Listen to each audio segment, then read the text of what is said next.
Hey everybody, my name's Nick, and today I'm talking about Robert Jordan's Wheel of Time, Book 10, Crossroads of Twilight. And this is by far the worst book in the series so far, not even close. This book sucks. And I think it sucks for one main reason. Like, there's a bunch of aspects to this book that make it really, really bad. But the main thing that I think kills this book the most is the decision that Robert Jordan made to have Elaine become a main character and have this whole war of succession. The amount of time that we're wasting doing all this political BS, and it's not even good political stuff. Like, it's not fun, it's not interesting, it is just straight up boring. And the amount of time that we have to spend with Elaine makes it so every single other storyline gets put on the back burner, and it just makes everything else slower. So we have this slow, terrible, boring Elaine succession, and then we have everyone else going so slow because of it. In the last book, I had a little bit of liking of Egwene, which was a big surprise for me and something that had not happened before. I'm straight back to disliking Egwene. I think her story sucks. It is boring. It's just like not fun to me whatsoever because of how long it is taking with Elaine. The Perrin storyline is also just running on way too long. This is now the third book that Faile has been captured with really no movement whatsoever.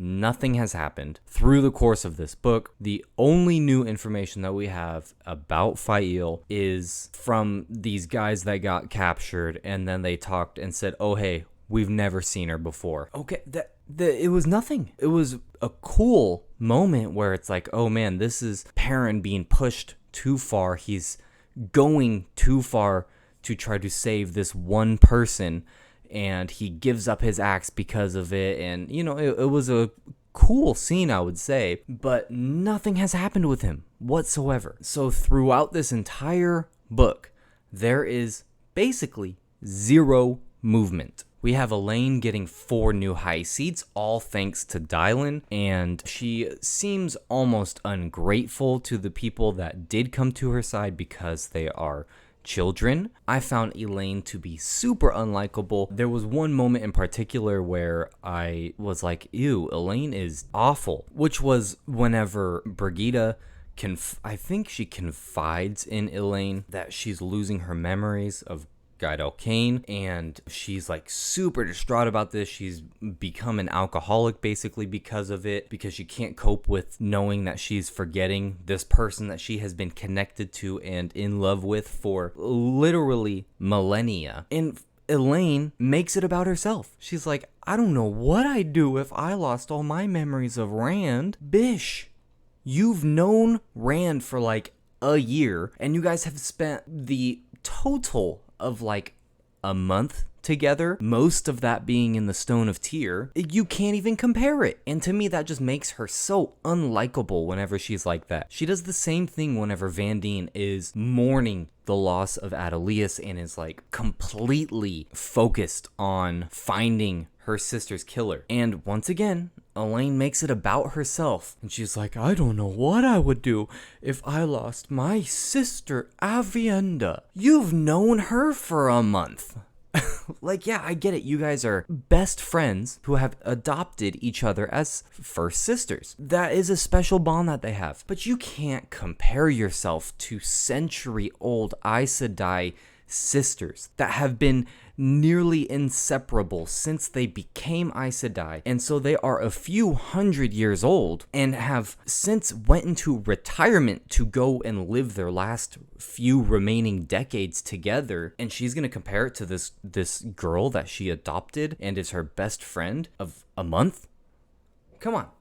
That, to me, that makes Elaine so unlikable. So that, on top of the fact that her story is so boring, nothing going on, very little political play that is interesting whatsoever, I think this was a huge blunder by Robert Jordan to include her story like this. I spoke to my dad about this too, who he just read the books pretty recently, and he was thinking maybe Robert Jordan felt that he owed it to Elaine's character to give her this sort of like independence where everyone's saying, oh, it's not Rand's throne to give. The Dragon Reborn can't just give you this throne. And she's like, oh, it's my throne by right. I'm going to take this throne. And then like this whole succession war where she shows that it truly is hers. I think it would have been for everybody's benefit if Robert Jordan just wrote this as like the typical monarchy succession that you think of where, hey, the queen dies and then her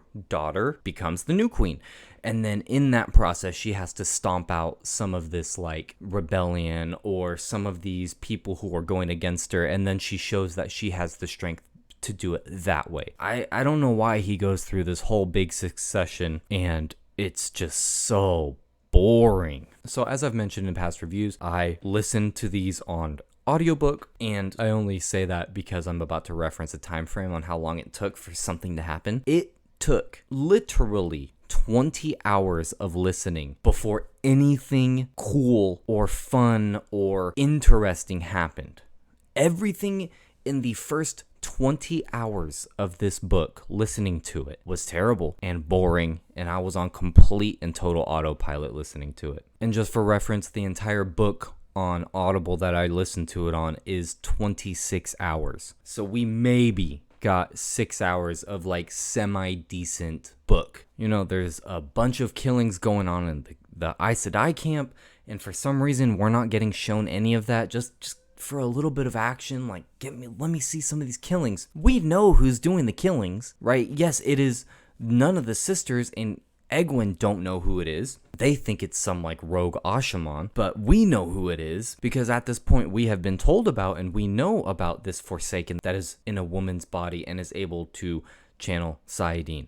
So we know it's her. So give us a little action. Show us, her going around and just killing these other Aes Sedai, how she's doing it. Just for a little action, a little more fun. Give me a damn practice duel in the first 20 hours of this book so something can happen, something interesting. I think we got like one time that a character stabs somebody, and that's about the extent of the action in the first 20 hours. The only thing of substance that happens in this book is at the end whenever Egwene gets captured by the real White Tower, and it's definitely interesting and cool, like that's something that happened, but as far as the end of books go, this one was super lackluster. This whole book was just lame. Robert Jordan really wanted to bore us out of our minds with this book, and if you didn't quit on the last book, I'm sure you quit on this book if you're a new reader. You know, it's been a number of years since I read it the first time, but I don't know how I got through this book. Maybe delusion, just the hope that the books get better. Like, Robert Jordan started out so strong. His first 6 books, I loved them. And then they just tapered off. After book 4, they just slowly started getting worse and worse. And maybe it's delusion, just hanging in there, hoping they get better. So I really don't remember what happens in the next book, book 11, whatsoever. But I'm going to start that one tonight. And whenever I'm done, I'll let you guys know what I think. So with that, everyone, thanks for watching. Hey, Nick here. If you enjoyed this video, please gently caress that like button for us. And Ray, thanks for watching. It was a blast. Make sure to hit that subscribe if you want to stay up to date with what we're doing, what me and him are doing. There. Me and him, Nick and Ray. Subscribe.